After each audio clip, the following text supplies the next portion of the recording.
અને હવે આપણે પરમ પૂજ્ય કનુદાદાજીની શાશ્વત સરસ્વતી સ્વરૂપ વાણીનો લાભ પ્રત્યક્ષ જ્ઞાની પુરુષના નિધિધ્યાસન સાથે લઈએ. કનુદાદાજીનો લાઈવ સત્સંગ, લાઈવ તો નહીં પણ કનુદાદાજીનો સત્સંગ સ્ક્રીન ઉપર આપણે નિહાળીએ અને આપણા અંતરમાં એને ડાઉનલોડ કરીએ.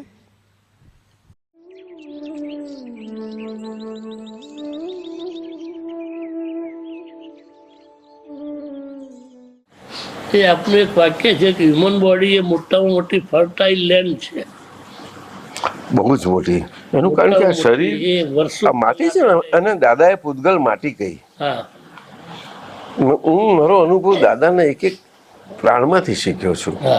એક એક પ્રાણ એમનો મારો શબ્દ પ્રાણ હતો.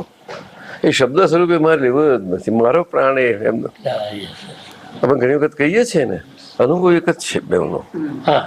ખોખા નોખા છે.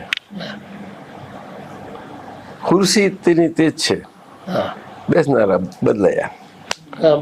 એ તો દસ્તુર છે.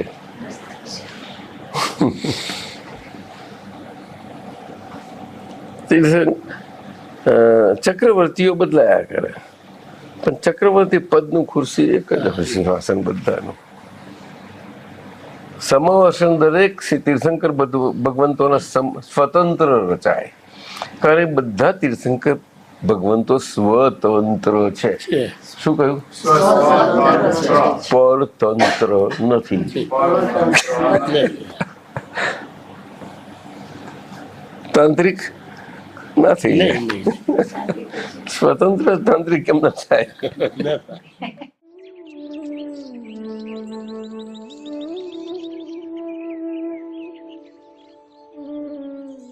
હું એમ કઉ છું કે આ અનુભવ પદ એવું છે પોતાનું આત્માનું, આપણું શુદ્ધાત્માનું, તે હું શુદ્ધાત્મા છું, એ હું અહીંયા છું અને આજ્ઞાધારી છું. તો વ્યવહાર દ્રષ્ટિથી હું છું, તે મારો વ્યવહાર દ્રષ્ટિનો કનુભાઈનો વ્યવહાર તે 1963 થી હું જે રહ્યો, આજે 2006 છે, આટલા વર્ષોથી એવી રીતે રહ્યો.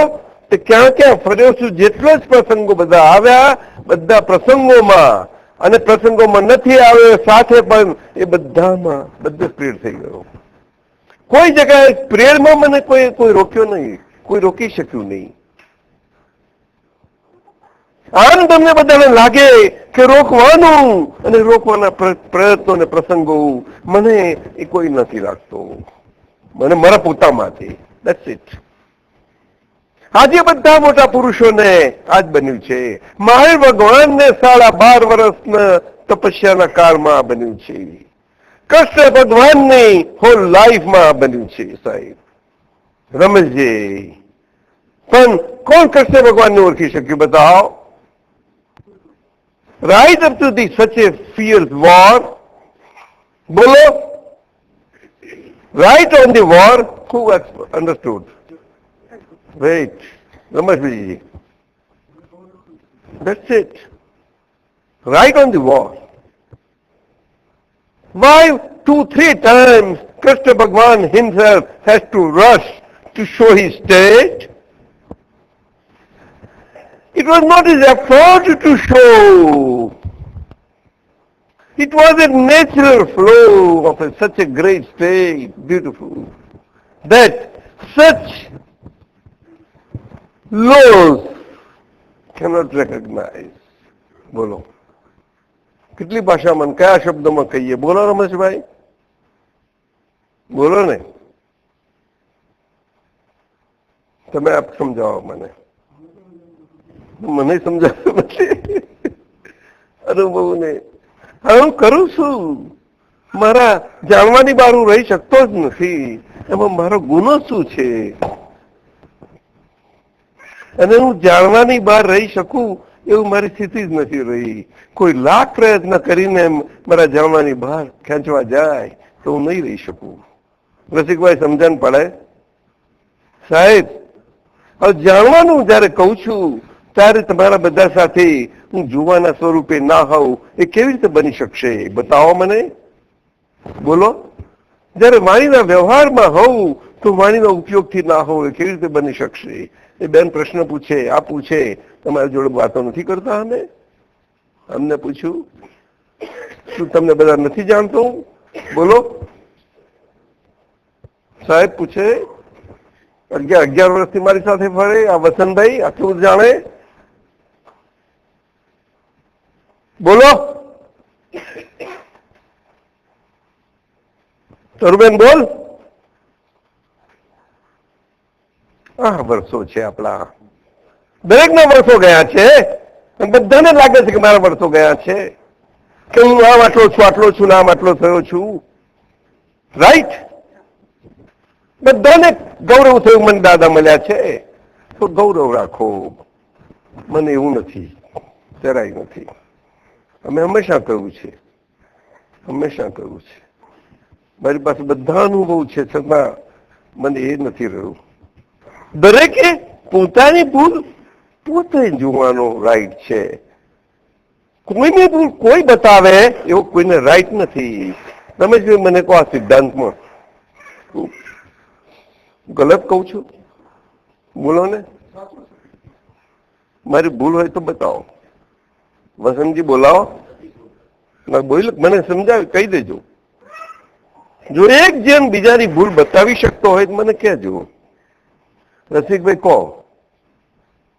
પોઈન્ટ કરે તો. દાદા ભગવાન કોણ છે? દાદા ભગવાન કોણ એ સમજવું જ હોય રોહિત, બેલા, તો દાદા ભગવાન વેરીલી આપણે પોતે જાતે જ છીએ. You understand? સમજાય? આપણે પોતે જ છીએ, એ આપણું સ્વરૂપ છે. આપણે પોતે જ છીએ. આ જ આપણો અનુભવ છે, અને આજ આપણી કમાણી છે, આજ આપણું જીવન છે, અને આજ લાવો છે આ જીવનમાં માણી લેવાનો. જો આટલું સમજીને પકડી લઈએ આપણે આ જ્ઞાન પ્રાપ્તિમાં, તો કામ થઈ ગયું. બસ દાદા ભગવાન જો સમજવું જ હોય તો. હવે આ વાત દાદા ભગવાને સ્વયં પોતે શબ્દ સ્વરૂપે એમના જ શબ્દોમાં જયારે નીકળી, ત્યારે એ શબ્દોમાં જયારે કોઈ નીકળ્યું હોય ને એમના શબ્દો આજે પણ રળકતા હોય અહીંયા આગળ, તો લોકોને કેટલા સુંદર લાગે. મને કહો રોહિત, તમને કેટલું સુંદર આપણે કાનમાં જાય તો. આ જેમને સાંભળ્યા છે બધાને ગમે, કારણ કે બધા એમને બહુ એ કર્યા કરે છે. દાદા દાદા દાદા બહુ કર્યા કરે છે. દાદાએ કહ્યું તું શબ્દમાં નથી, દાદાએ પોતે કહ્યું છે. અને છતાં એ શબ્દ ને શબ્દના બહારના દાદા જુદા જ હતા. અને એમાં બહુ સુંદર સમજાયું છે. બધી રીતે એમના પોતાનું સ્વરૂપ એટલું સુંદર સમજાયું છે. જો એમનું સ્વરૂપ યથાર્થ પકડાય તો શબ્દ ને શબ્દાતીત બે એવા સરસ પકડાય એવા છે. એવા સુંદર પકડાય તો જ આપણું સ્વરૂપ આપણને સારી રીતે પકડાશે. નહીં તો નહીં પકડાય, તમને. અને અહીંયા આગળ આપણે શબ્દમાં ચલાઈ ગયેલા દાદાને શબ્દથી એમનાથી નીકળી શક્યા નહીં, શબ્દના દાદામાંથી બહાર. ના આપતા પુત્રો નહીં શીખ્યા, હું કોઈ મહાત્મા ના નથી શીખી શકતું. એટલે હું બહુ વારંવાર કહું બધાને, આજ્ઞા ધમ પર આવી જાઓ. ના હોય તો એટલીસ્ટ 9 કલમો સંભાળી લો તમારી, એના પ્રતિક્રમણો કરો ને. તમે નવરાશ કેમ મળે? તમને આ શ્વાસ ચાલે છે, શ્વાસમાં નવરાશ કેમ મળે છે? મને તો એ જ સમજાતું નથી. ભૂપેન્દ્ર ગમે તેવો હશે, રિટાયર પોતાને માનતો હોય, ગમે તેમ હોય, પોતાની હોશિયારી હોય, ગમે તેટલું હશે, નવરાશ કેમ નહીં મળી? અમારે 63 થી આજ સુધી ગયું, અમે એમ જ રહેલા છીએ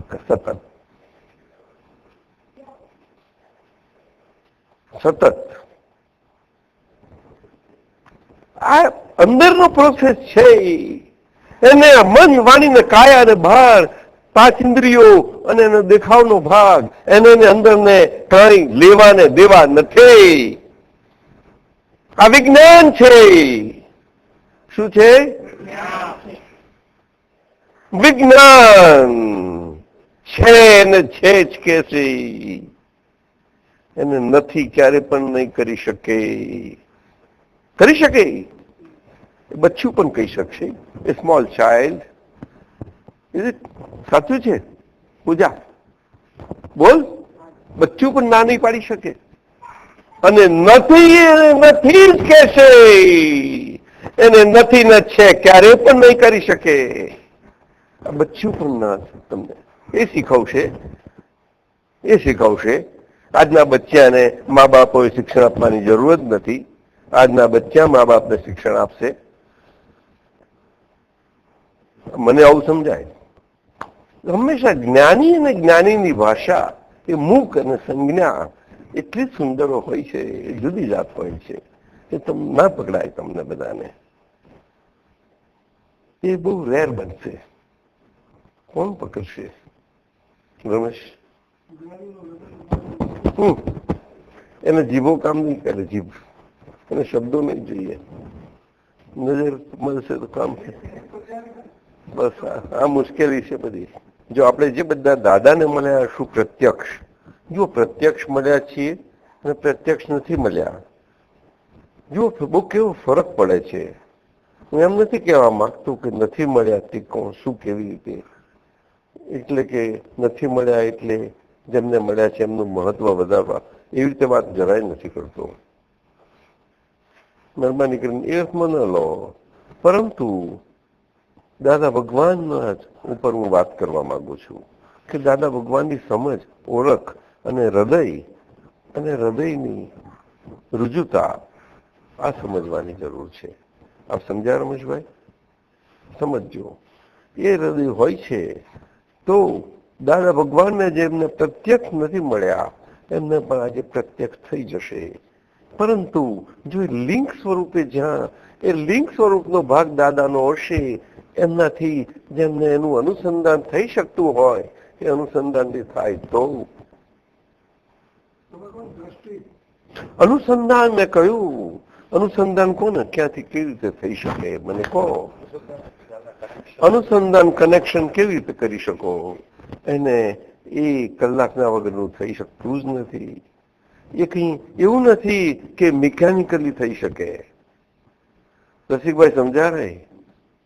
આ મિકેનિકલી નથી યાર. રમેશભાઈ સમજાય?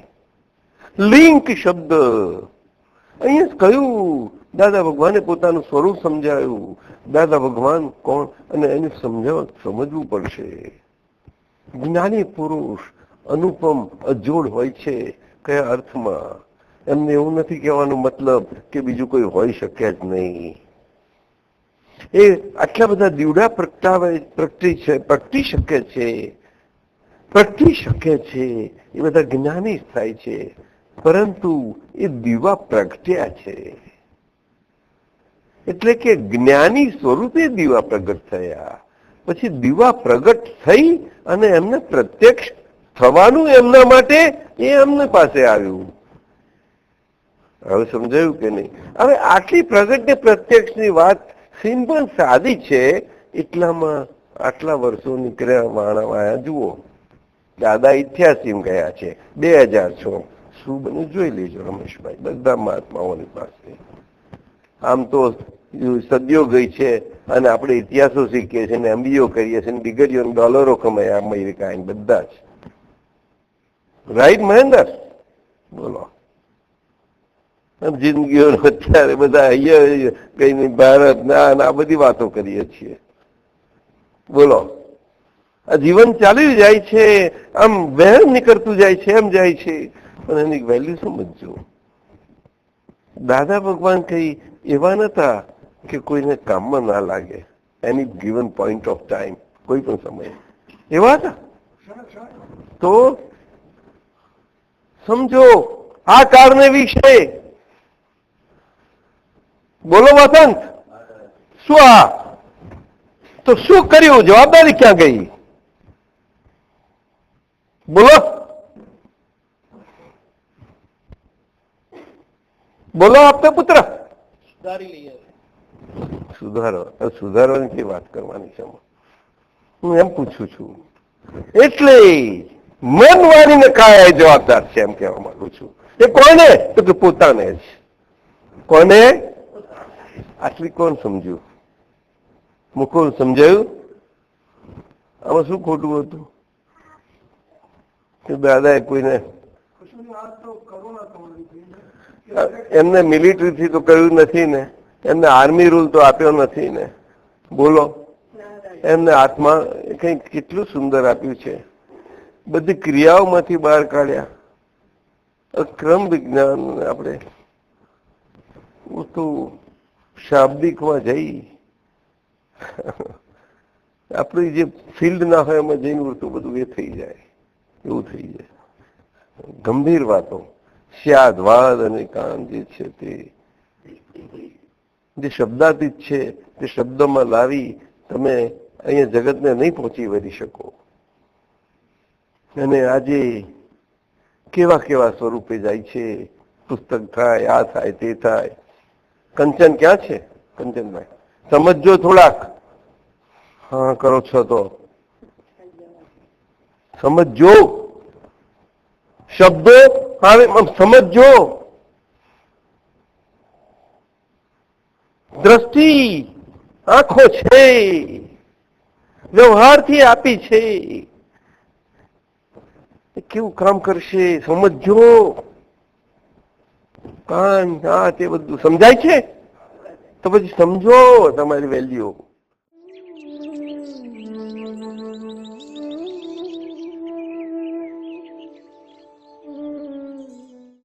જય સચ્ચિદાનંદ. દાદા ભગવાનનો એ ગુડ, એમનું જે નિખાલસ જે એમનો ચહેરો હોય છે એનાથી થોડુંક બદલીને થોડાક આક્રમક અંદાજમાં, પણ જ્યારે છીણીના ઉપર હથોડીના ઘા પાડવાની જરૂર હોય છે ત્યારે પછી ત્યાં સોનીની હથોડી ચાલે એમ નથી, તો ત્યાં પછી એમને લોખંડની હથોડીનો ઉપયોગ કરવો પડ્યો છે. હું મોહન કાકાને વિનંતી કરીશ કે તેઓ આ સત્સંગના અનુસંધાનમાં આપણને 3 મિનિટ વાત કરે. મોહન કાકા. જય સચ્ચિદાનંદ મહાત્માઓ. આખા વિડીયોમાં દાદાની કરુણા શું છે એ આપણને જોવા મળે છે. આ કડીકાળમાં જ્ઞાની પુરુષને કોણ માપી શકે? દાદાની આંખોમાં નિરંતર જે પ્રેમ અસ્ખલિત ધારા વહેતી હતી એને આપણે જોઈ છે. જ્ઞાની પુરુષના વ્યવહારને જોવાનો નથી, કારણ કે વ્યવહાર દરેકનો અલગ અલગ હોય છે. જ્ઞાની પુરુષના જ્ઞાનને જોવાનું છે. જ્ઞાની પુરુષ એ જગત કલ્યાણના માટે વિચર્યા છે અને વિચરી રહ્યા છે. અને આ ચર્મ ચક્ષુથી આપણે કેવી રીતે માપી શકીએ?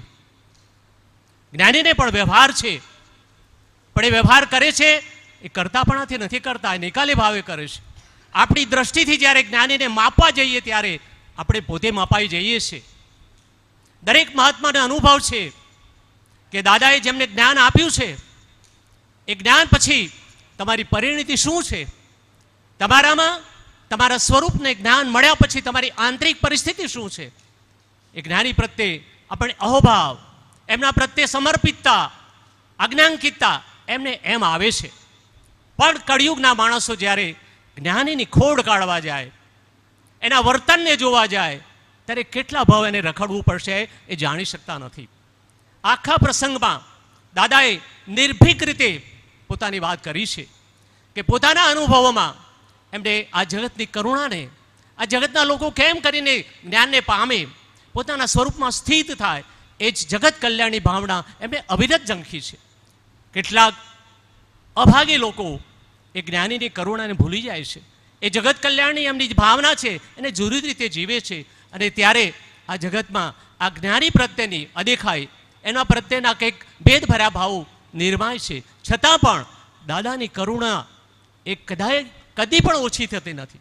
આપણે નિમિત્ત તરીકે એ જે એમણે આપ્યું છે, એમણે આપણને આ ભવભવની ભટકામણમાંથી જ્ઞાનના માર્ગે સ્થિત કર્યા છે, એ કંઈ ઓછું નથી. એટલે આ પ્રસંગે દાદાના વ્યવહાર થકી નહીં, એમણે આપણને જે જ્ઞાન આપ્યું છે, આપણી પ્રત્યે જે સમર્પિતતા આપણે એમણે વ્યક્ત કરી, એના પરિણામ સ્વરૂપે આપણી આંતરિક શક્તિ જે એમણે આપી છે એ આપણને પ્રત્યક્ષ છે. તો જ્ઞાનીની એ કરુણાને આપણે જો ન ભૂલીએ તો જ આપણે એક મહાત્મા તરીકે આપણે સાર્થક થઈએ. એમના ચરણોમાં સમર્પિત થઈ અને આ અક્રમ વિજ્ઞાન દાદા ભગવાને જે આપ્યું છે અને જેને ભાવિ તીર્થંકર તરીકે એમણે નવાજ્યા છે, એવા જ્ઞાની પુરુષને આપણે શું ખોડ કાઢનારા? એ તો નિરંતર કરુણા અને પ્રેમને વસનાર અમિત ધારા છે. તો આ પ્રસંગે આપણે એમને આપણા પ્રત્યે જે અહોભાવ બતાવ્યો છે એને નતમસ્તકે એને અંગીકાર કરી અને એક મહાત્મા તરીકે જ્ઞાનીની કરુણાને અંતર્ગત આપણે પૂજ્ય ભાવ રાખીએ, એ જ આ પ્રસંગનો સાર છે. ખૂબ ખૂબ ધન્યવાદ. જય સચ્ચિદાનંદ. જય સચ્ચિદાનંદ. મોહન કાકાએ સમયની મર્યાદામાં ખૂબ અદ્ભુત વાત આપણી સમક્ષ મૂકી છે.